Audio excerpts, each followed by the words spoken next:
when was the point, you would say, that at least the politicians, the Americans in this case, got the right picture, but still kept on going down the wrong path?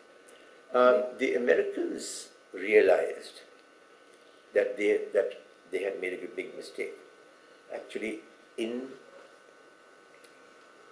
on the 18th of April, or 20th of April, 2011, first realization.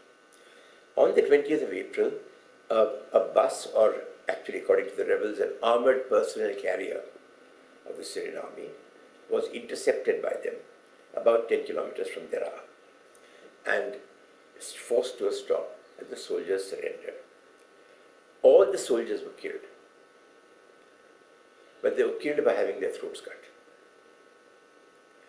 Shortly after that, the American ambassador in Damascus, Robert Ford, called a group of ambassadors and said to them that he told them what had happened and said, I regret to have to tell you that Al-Qaeda has arrived in Syria.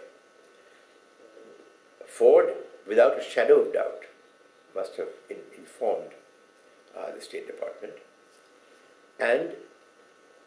but the State Department was under Hillary Clinton, and Hillary Clinton was not interested in inconvenient facts that stood in the way of her interpretation and her ambitions.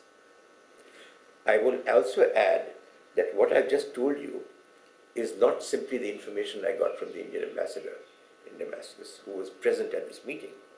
It was also reported in the middle of 2012, 1 year later, in the International Herald Tribune, by a columnist who writes for them regularly, who I think is also a journalist for them, called something Komi Reddy, Komireddy.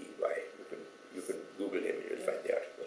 So that was the first time that it became clear this was happening. But the US then has had many, many more pieces of evidence on this.